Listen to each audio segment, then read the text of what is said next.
नमस्कार, आप देख रहे हैं फाइनल कट। मैं हूं आपके साथ आशा सरमाल। चलिए शुरुआत करते हैं जम्मू कश्मीर से जुड़ी खबरों की। जम्मू कश्मीर प्रदेश कांग्रेस कमेटी के अध्यक्ष तारिक हमीद करानी जम्मू कश्मीर की सुरक्षा व्यवस्था को लेकर सरकार पर कई सवाल उठा दिए। उन्होंने केंद्र सरकार पर निशाना साधते हुए कहा कि जम्मू कश्मीर की सुरक्षा व्यवस्था दिन प्रतिदिन खराब हो रही है। जगह जगह पर हत्याएं, आतंकियों की मुठभेड़ें हो रही हैं, जिससे साफ होता है कि जम्मू कश्मीर में एक बार फिर से आतंकवाद अपने पांव पसार रहा है। लेकिन भाजपा सरकार देश की सुरक्षा को लेकर यहां दांव पर लगाकर बैठी है और बताते चले केवल अपनी ही पार्टी के हितों के बारे में सोचकर काम किया जा रहा है। फर्दर इंटेंसिटी देने के बाद यही एक बहुत बड़ा कंसर्न है पूरी रियासत का, पूरे जम्मू कश्मीर का।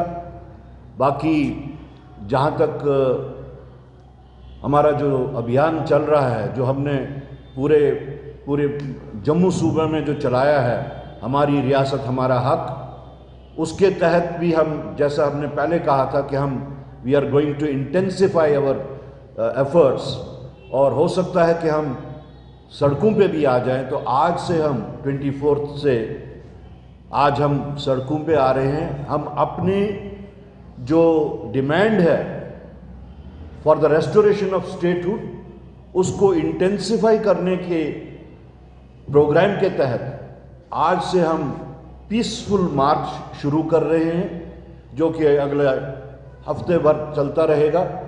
और हम अपने इस डिमांड को एक दफ़ा फिर से रीइटरेट करते हुए लोगों में उतर रहे हैं। बातें सामने आ रही हैं। एक तो लॉ एंड ऑर्डर सिचुएशन जो है वो रोज़ बरोज़ बिगड़ती जा रही है। चाहे आप वो जम्मू के मर्डर को ले लीजिए, चाहे लोगों के गायब होने को ले लीजिए, फिर उनकी लाशें मिलने को ले लीजिए, और दूसरी तरफ से जो एनकाउंटर्स हो रहे हैं, एनकाउंटर्स जो हैं वो टोटली मिलिटेंसी रिलेटेड हैं।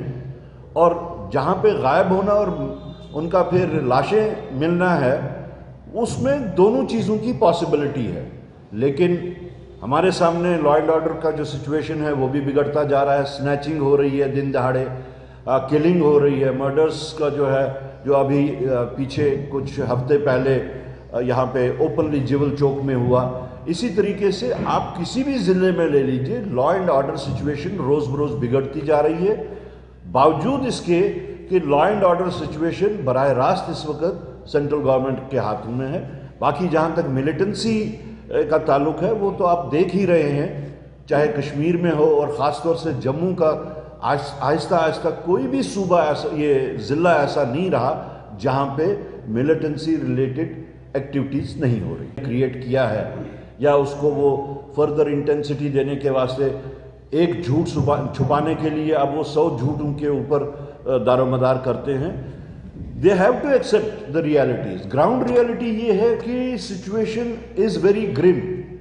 ग्राउंड रियलिटी ये है कि मिलिटेंसी एक्टिविटीज़ जो हैं, मिलिटेंट एक्टिविटीज़ रोज़ बरोज़ बढ़ रही हैं and they are striking at will.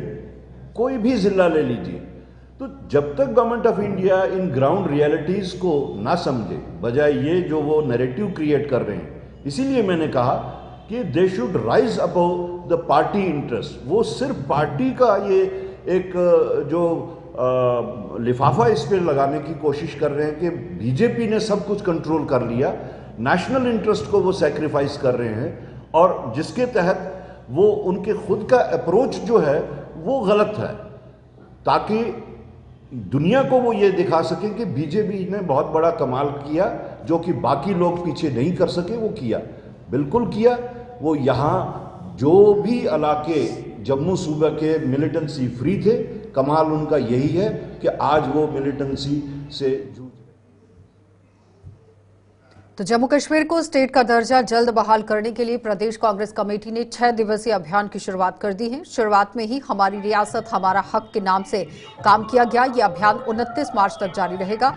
अभियान का शुभारंभ JKPCC के अध्यक्ष तारिक हमीद करा ने आज जम्मू से किया है। इस अवसर पर तारिक हमीद करा ने कहा कि जम्मू कश्मीर को स्टेट का दर्जा जल्द बहाल कराने के लिए चरणबद्ध तरीके से ही क्षेत्र में काम करने की जरूरत है।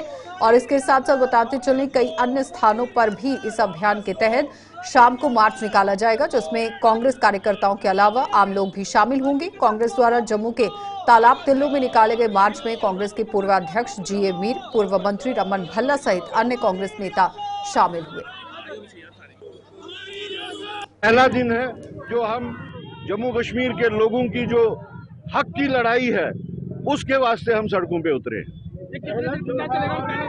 जी, ये हमारा 6 दिनों का प्रोग्राम है और उसका शेड्यूल बन चुका है और आज से हमने उसकी शुरुआत की है और ये लगातार 6-7 दिनों तक चलता रहेगा।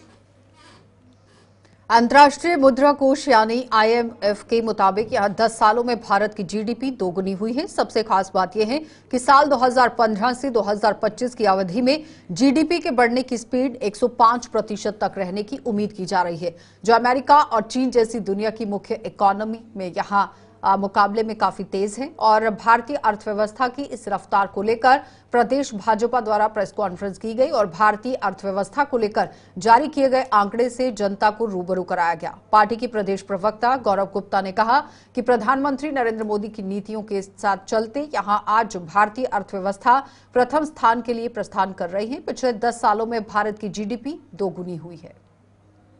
चाहे जो किसी को लेकर है कि आज जो मोदी जी की नीतियों को देखकर आज भारत का जो स्थान है बिल्कुल प्रथम स्थान पर ऊपर जाता हुआ सामने दिख रहा है। और हम आंकड़ों की बात करेंगे। और आज जो अभी जो IMF की जो रिपोर्ट्स आई हैं जिसमें GDP की जो उसमें ग्रोथ आई है भारत की, अगर पिछले 10 साल के आंकड़ों की बात करें वो आपके सामने है। मैं आपके सामने ये फोकस भी करना चाहता हूँ। बलवीर जी आप ये दिखाइए, ये रिसेंट जो रिपोर्ट है जो 2 दिन पहले आई है और इसमें क्लियर कट अगर 2015 से 2025 का जो आंकड़ा सामने आ रहा है इसमें क्लियर कट दिखाया गया है कि हमारे माननीय प्रधानमंत्री जी की अगर आज हम नीतियों की बात करें, जिस तरीके पूरे भारत में आज जो नीतियां चल रही हैं, पॉलिसीज चल रही हैं, एक उसका आज परिणाम है। आज हर्षोल्लास की बात है कि ये जो ग्रोथ है भारत की लगभग आंकड़ों के मुताबिक जो IMF जिसको सबसे बड़ी हम एक इंस्टीट्यूशन मानते हैं जो फिगर्स कोट करता है, लगभग 105% की ग्रोथ हुई है। और इसके साथ ही में अगर आज एक ग्लोबल हम शिफ्ट देख रहे हैं जो बिल्कुल इस तरफ भारत की तरफ होता हुआ बढ़ता दिख रहा है। और मुख्य तौर पर जो हमारी अगर आज अर्थव्यवस्था है ऑलमोस्ट डबल हुई है, यानी कि अगर 2015 में 2.1 जो हमारी ट्रिलियन डॉलर्स की जो इकोनॉमी थी आज वो 4.3 ट्रिलियन की इकोनॉमी हो चुकी है। ये क्लियर कट दिखाता है हमारे देश के माननीय प्रधानमंत्री जी की सीरियसनेस को लेकर और हमारे देश के माननीय प्रधानमंत्री जी की डिसाइसिव अप्रोच को लेकर किस तरीके आज भारत एक अव्वल नंबर पर सबसे आगे बढ़ता हुआ दिख रहा है। बंधुओं, आज बिल्कुल कंपैरिजन करने की ज़रूरत है। जब हम इसी श्रेणी में यूनाइटेड स्टेट्स को देखते हैं या चाइना को देखते हैं या जर्मनी की बात करते हैं या जापान की बात करते हैं, अगर मैं USA की बात करूं, इसी 10 सालों में जो एक डिकेड की बात कर रहा हूं, उनकी जो ग्रोथ थी लगभग 66% के करीब थी। जब मैं चाइना की बात करता हूँ, चाइना की 76% के करीब थी। और जब मैं जर्मनी की बात करता हूँ लगभग 44% के करीब थी। पर जब जापान की बात करता हूँ वो 0 थी। आज मुझे लगता है कि ये जो आज आंकड़े सामने आए हैं और एक आई ओपनर है हम सबके लिए भी और हमारे लिए खुशी की बात है कि जिस तरीके आज बेशक विपक्षी पार्टियां जो मर्जी कहती रही, पर जो IMF की रिपोर्ट है वो क्लियर कट दिखाती है कि भारत किसी भी तरीके झुकेगा नहीं और भारत आगे बढ़ता जाएगा।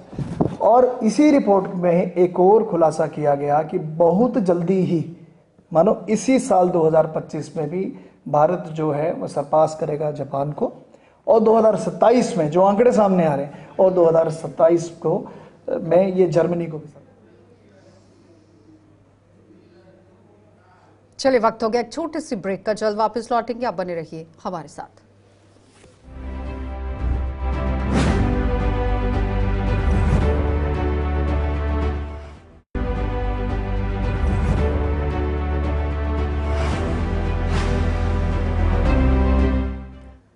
ब्रेक के बाद एक बार फिर आपका स्वागत है। राशन कार्ड मामले को लेकर सदन में NC विधायक द्वारा उठाए गए सवाल पर बीजेपी विधायक विक्रम रंधावा ने समर्थन किया है। उन्होंने कहा कि NC विधायक ने अच्छा सवाल पूछा है क्योंकि राशन कार्ड कैटेगरी का मामला गंभीर मामला है और इसको लेकर सरकार को कुछ कदम उठाने जरूरी हैं।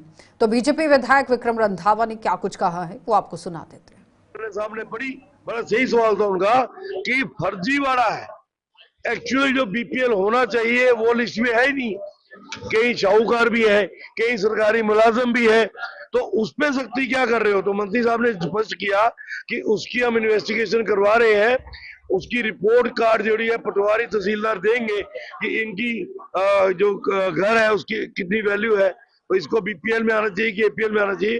तो उसमें मैंने एक सुझाव दिया उसको कि बड़ा स्पष्ट तरीका है, बड़ा आसान तरीका है। आपके पास लिस्ट है जिनके नाम बीपीएल के लगे हैं, उनके घरों का पता आपके पास है, नाम भी है, उनके नाम की एक प्लेट बनाइए कि ये राम कुमार है, हाउस नंबर इतना, वार्ड नंबर इतना, उसके नीचे बड़ा बड़ा लिखना चाहिए कि मैं बीपीएल कार्ड धारक हूं। आप मेरे से आय लिखवा लीजिए। ये 90% चोर जो है खुद अपना नाम विड्रॉ कर जाएंगे, 90%। उसके बावजूद भी अगर कोई बेशर्म होगा जिसकी बड़ी कोठी होगी और वो लगाएगा प्लेट, तो फिर उस पर कार्रवाई करने का तो हक डिपार्टमेंट को है ही है। सभी ने अपलॉड किया कि बड़ा अच्छा डिसीजन है और मुझे लगता है कि इस पे करना चाहिए। अब देखते हैं, मंत्री साहब ने भी कहा कि जो एक सुझाव आया है मैं अपने डिपार्टमेंट के आगे पुट अप करता हूं कि एक लिस्ट बनाइए कॉन्स्टिट्यूंसी वाइज कितने बीपीएल कार्ड। तो जम्मू कश्मीर में पीएचई डेली वेजर्स की काम छोड़ो हड़ताल लगातार जारी है। अपनी मांगों को लेकर सड़कों पर उतरे पीएचई डेली वेजर्स डटे हुए हैं। एक तरफ जहां पीएचई डेली वेजर्स अपनी मांगों को लेकर आवाज उठा रहे हैं, तो वहीं दूसरी तरफ विधानसभा सत्र में विपक्ष भी सरकार पर दबाव बनाने की कोशिश कर रही है। तो विधानसभा में नेता प्रतिपक्ष सुनील शर्मा, चनैनी से विधायक बलवंत सिंह मनकोटिया, कांग्रेस विधायक यहां इफ्तिकार अहमद ने भी डेली वेजर्स के हक में अपनी बात रखी। 72 घंटे की काम छोड़ो हड़ताल पे हैं, जिससे जम्मू में पानी की बहुत क्राइसिस हुई है और इवन कश्मीर से भी बहुत फोन आए। दोनों जगह पानी की बहुत क्राइसिस हो रही है और जिस प्रकार से डेली वेजर्स बिल्कुल ही जिद पे अड़े हुए हैं, सरकार मुझे लगता है कि बात करनी चाहिए, क्योंकि लोगों को इतनी परेशानियां आ रही है।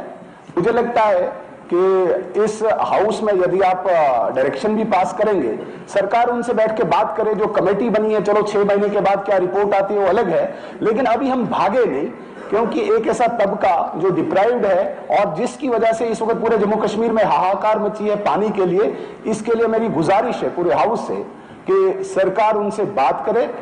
जेन्युइन इशू है। आज हमारी भारतीय जनता पार्टी की तरफ से हमारे leader of opposition Sunil ji ने इस मसले को उभारा है। हम सभी ने एक मशवरा किया था कि एलओपी हमारी तरफ से उठाएंगे, सभी मेंबर्स की तरफ से, सभी का कंसर्न है। तो हमने सरकार को कहा कि कम से कम लोगों से बातचीत करें, क्योंकि वो लोग पिछले लगातार 3-4 दिन से सड़कों पे हैं और काम छोड़ो हड़ताल पे हैं, और उन्होंने अनाउंस कर दिया है कि हम बिल्कुल काम पे नहीं जाएंगे जब तक हमारे मसले को सेटल नहीं किया जाता है। उनका मसला भी सेटल किया जाना चाहिए। और दूसरी तरफ हमारे जो लोग हैं जिसका पानी का हाहाकार हमारे पूरे जम्मू कश्मीर के अंदर मच गया है, तो वो भी लोगों का भी मसला है, उसको भी देखना पड़ेगा। तो इसलिए सरकार को कहा है कि आप एक उनके साथ एक बातचीत का जो है एक रास्ता अपनाइए, ताकि टेबल पे बैठ के बात हो सके और जो इनके इश्यूज़ हैं उनको सेटल करके उनको वादा उनके साथ किया जाए, उनके साथ कमिटमेंट की जाए कि कब तक हम उनके इश्यूज़ को सेटल करेंगे, ताकि वो लोग अपने काम पे जाएं और लोगों की जो पानी की समस्या आ रही है वो समस्या का समाधान भी हो सके। देखिए, जब मैंने यहाँ जिस दिन पीएचई जल शक्ति डिपार्टमेंट की ग्रांट थी, मैंने उस दिन भी बात कही और मैंने हाउस के अंदर ये बात उठाई कि ये जो डिपार्टमेंट है, ये डिपार्टमेंट डेली वेजर और कैजुअल लेबर के सहारे ही चल रहा है। आज जरूरत है उनको इंसानियत की नजर से देखने की, आज जरूरत है उनकी सैलरी बढ़ाने की, आज जरूरत है उनको रेगुलराइज करने की। और अगर आप देखेंगे कि ये डिपार्टमेंट तो खाली हो गए, जितने भी जो हमारे मोटरमैन थे या जो लाइनमैन थे, जो पानी लोगों को सप्लाई करते थे, आज वो रिटायर जहां हो गए हैं, वहां वैकेंसीज खाली हो चुकी हैं। मैंने जब अपने कॉन्स्टिट्यूएंसी में या अपने जिले में मैंने मीटिंग ली, या हाउस के अंदर भी हम देखते हैं कि हमारे मुलाजिम तो खाली हो चुके हैं और नई रिक्रूटमेंट नहीं हो रही। आज वो डेली वेजर्स स्ट्राइक पे है। मैं बिल्कुल, हम उनके साथ हैं, हम उनके दुख दर्द में साथ हैं और सरकार को इस पे पॉलिसी लानी चाहिए। चलिए, वक्त हो गया छोटे से ब्रेक का, जल्द वापस लौटेंगे। आप बने रहिए गुलिस्तान न्यूज के साथ।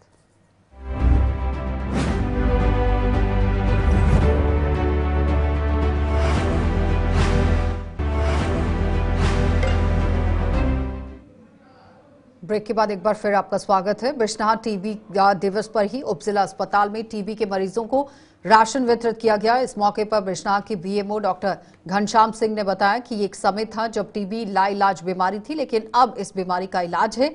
और उन्होंने ये भी बताया कि बिश्नाह को टीबी मुक्त बनाने के लिए कई कार्यक्रम चलाए गए।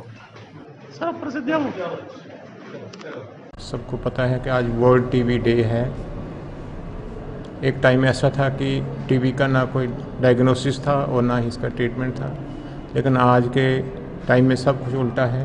तो ये आज 100% इसका डायग्नोसिस है, टाइम पे डायग्नोसिस में करवाना चाहिए इसका, और 100% ट्रीटमेंट है। जैसे हमारा पीछे प्रोग्राम अभी हमारा चल रहा programme 100 days TB control programme, तो इसमें हमने बिश्नाह ब्लॉक में 25 केस पॉजिटिव निकाले हैं। 15,000 से ज़्यादा लोगों की हमने स्क्रीनिंग की हुई है। इसमें हमारे पूरे ब्लॉक में सारी टीम लगी हुई है और बहुत अच्छे ढंग से काम हुआ है। तो मैं चाहता हूं कि हमारे ब्लॉक में आगे से कोई पेशेंट नहीं निकले टीबी। आज जो आप राशि दे, हाँ, ये जो आज हम वर्ल्ड टीबी डे के दिन हमारे पास राशन था, हम इनको वो जो हमारे पास पेशेंट्स हैं हम इनको जो फ्री राशन डिस्ट्रीब्यूट कर रहे हैं।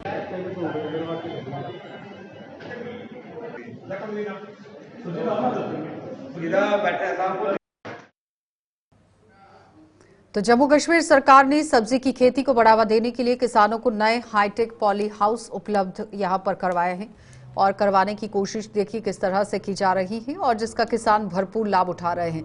कृषि विभाग द्वारा शुरू की गई हाईटेक पॉली हाउस का ये योजना किसानों के लिए वरदान सिद्ध होने वाली है और इस योजना में किसान यहाँ सरकार को ही आप देखिए किस तरह से अपनी बात कहते नजर आ रहे हैं, लेकिन सरकार किसानों को 95% सब्सिडी भी दे रही है।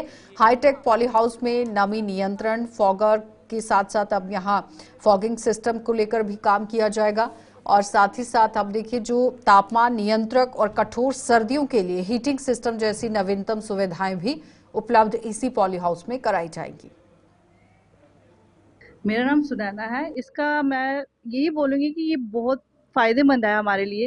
ये हमने लिया था, ये हमें गवर्नमेंट ने किया था। हाईटेक जो हमने लिया है इसका काफ़ी सारी मतलब इससे हमें नॉलेज मिली है, इससे हमें फ़ायदा भी मिलेगा। तो अब देखो जैसे हमने अभी सीडलिंग की है, ये कुकुम्बर लगाया है। ये मतलब इसको 1 महीना लगा इसको तैयार होते मतलब 1.5 महीने के बाद इसको फल पड़ना स्टार्ट हो गया। अब हमने इसकी 3 बार इसको उताराई कर दी है, तीसरी बार किया है। एक पेड़ में पड़ जाते 4-5 केजी पड़ जाते हैं अभी तक, एक पे 4-5 केजी होंगे। तो लेकिन बोलते हैं कि इस पेड़ पे, एक पेड़ पे कम से कम 9-10 केजी एक पेड़ पे होते हैं, लेकिन अभी इसको मतलब तैयार हुई। चलिए फाइनल कट में इतना ही, इजाजत दीजिए, नमस्कार।